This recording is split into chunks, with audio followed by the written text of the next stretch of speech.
दोस्तों नमस्कार। ये आ चुका है आप लोगों का हिंदी विषय का पेपर, कक्षा 11वीं अर्धवार्षिक परीक्षा का रियल पेपर। दोस्तों यहाँ पर आपकी स्क्रीन के सामने आ चुका है। यहाँ आपका कल सुबह जो पेपर है उसमें से प्रश्न जरूर देखने को मिलेंगे। दोस्तों यहाँ पर आपका सभी कक्षा 11वीं वाले हिंदी विषय का पेपर देख सकते हैं, एमपी बोर्ड। तो आइए बिना देर के स्टार्ट करते हैं। सभी स्टूडेंट चैनल को सब्सक्राइब कर लेना, क्योंकि इतनी बेस्ट अपडेट आपको पूरे YouTube पर कहीं पर भी नहीं मिलेगी। इतनी बेस्ट अपडेट हम आपको लेकर बताएंगे। दोस्तों चलिए स्टार्ट करते हैं पहले क्वेश्चन से। दोस्तों ये रहा आपका पहला क्वेश्चन। इस पहले क्वेश्चन में आप लोगों को सही विकल्प का उत्तर बताना है। वीरगाथा काल के कवि हैं। यहाँ पर आप लोगों को चंद्रवरदाई बताना है। चंद्रवरदाई वीरगाथा काल के कवि हैं। इनकी रचना का नाम है पृथ्वीराज रासो और ये आदिकाल के कवि हैं। आदिकाल को वीरगाथा काल के नाम से भी जाना जाता है। इसके बाद दूसरा प्रश्न देखिए, खड़ी बोली गद्य की प्रथम रचना है। तो दोस्तों इसमें आप लोगों को गोरा बादल की कथा याद रखना रहेगा। ये खड़ी बोली गद्य की प्रथम रचना हो जाएगी। सभी स्टूडेंट ध्यान देंगे। अगला क्वेश्चन है आपका, संज्ञा अथवा सर्वनाम की विशेषता प्रकट करने वाले शब्द कहलाते हैं। संज्ञा अथवा सर्वनाम की विशेषता प्रकट करने वाले जो शब्द हैं दोस्तों वो हमारे क्या कहलाते हैं? विशेषण कहलाते हैं। ठीक है, याद रखना आप सभी। कबीर ने ईश्वर के कितने रूपों को जाना है? तो दोस्तों कबीरदास जी ने ईश्वर के एक ही रूप को जाना है, अर्थात ईश्वर एक है, वो ऐसा मानते थे। इसके बाद में दोस्तों आप लोगों का अगला जो क्वेश्चन है वो आ चुका है आपकी स्क्रीन के सामने। ये देखिएगा, चौपाई में प्रत्येक चरण में मात्राएं होती है। तो दोस्तों चौपाई के प्रत्येक चरण में कितनी मात्राएं होती है? तो 16 मात्राएं होती है। ऐसा आप उत्तर के रूप में सभी बच्चे याद रखेंगे। देखिए नेक्स्ट क्वेश्चन है आपका, खुदाई के समय गर्मी कम करने के लिए कुएं में ऊपर से फेंका जाता है। तो दोस्तों यहाँ पर आपको रेत याद रखना है।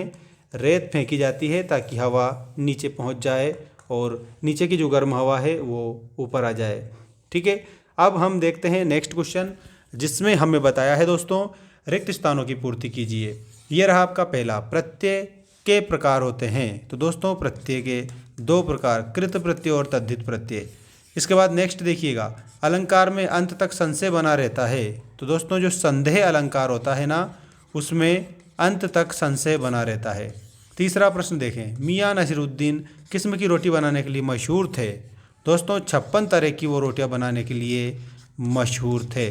अगला प्रश्न है, भारत शब्द भाषा का है। तो हमारा जो भारत है ये संस्कृत भाषा का शब्द है। धनराम जाति का था। तो धनराम याद रखना लुहार जाति का था। इसमें आप लोगों को लुहार लिखना रहेगा। इसके बाद में नेक्स्ट देखिएगा, एकांकी अंक की विधा है। तो दोस्तों एकांकी जो है ये एक अंक की गद्य की विधा होती है। तो इसमें एक अंक आप लोगों को उत्तर हो जाएगा। सभी स्टूडेंट चैनल को सब्सक्राइब जरूर करेंगे। ये आपकी जोड़ी आ चुकी है। पूरी जोड़ी का उत्तर आपको मैं बताऊंगा। देखिएगा, सबसे पहले तना या मोटी टहनियाँ। तो दोस्तों तना या मोटी टहनियाँ जो है इसके आगे आप लोगों को क्या करना रहेगा? दोस्तों इसका जो करेक्ट उत्तर है वो हो जाएगा डंगाल। ठीक है, तो यहाँ पर आप लोगों को याद रखना है करेक्ट आंसर के तौर पर। इसके बाद UNI, तो दोस्तों दैनिक समाचार एजेंसी है ये, ऐसा आप याद रखेंगे।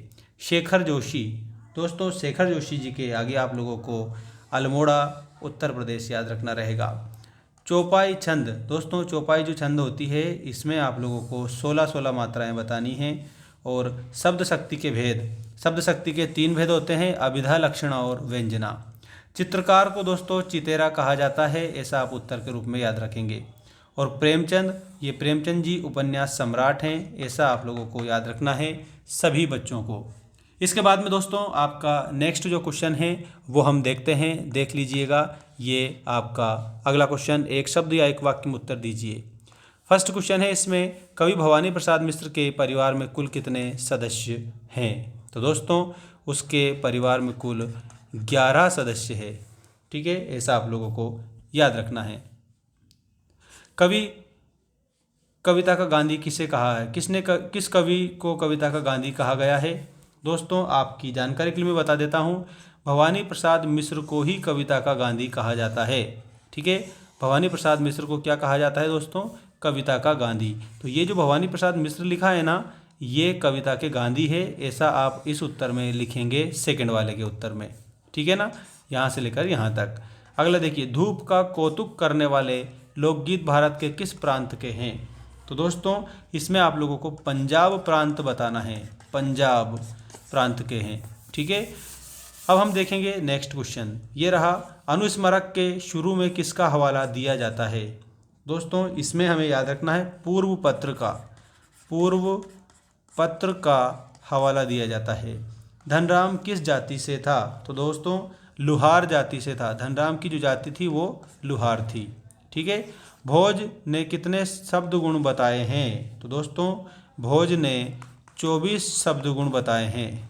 ठीक, अगला देखिएगा, पर्यायवाची शब्दों को और क्या कहते हैं? पर्यायवाची शब्दों को समानार्थक शब्द भी कहते हैं, समानार्थक शब्द। ठीक है, ये आप लोगों को उत्तर के रूप में याद रखना है। अब मैं आपको सत्य असत्य बता रहा हूँ, देखिएगा, ये रहे आप लोगों के सत्य असत्य लिखे वाले क्वेश्चन। जयशंकर प्रसाद छायावादी कवि हैं, तो दोस्तों इसमें आप लोगों को क्या लिखना है? इसमें आप लोगों को सत्य लिखना है। लता का गाना सामान्यतः ऊंची पट्टी स्वर में रहता है, तो दोस्तों इसमें भी आप लोगों को सत्य बताना है। डायरी अंतरंग साक्षात्कार है, ये भी आप लोगों को सत्य बताना है। जामुन के पेड़ के नीचे दबे आदमी ने मिर्ज़ा गालिब का शेर सुनाया, दोस्तों ये भी आप लोगों का सही है, बिल्कुल सही है, आपको कंप्लीट सही लिखना है। रस्सी नहीं सांप है में भ्रांति मान अलंकार है, बिल्कुल इसमें भी भ्रांति हो रही है, रस्सी नहीं सांप है। अभिकर्ता एक तकनीकी शब्द है, ये भी आप लोगों का सत्य है। इसका मतलब इसमें जितने भी दिए हैं ये सभी सही हैं। अब आप लोगों को एक काम करना है, आपकी जो कल एग्ज़ाम है उसके लिए एक और पेपर आने वाला है आपकी स्क्रीन के सामने नेक्स्ट वीडियो में। तो चैनल को आप सब्सक्राइब करके रखना ताकि ये सारी अपडेट आपको मिलती रहे।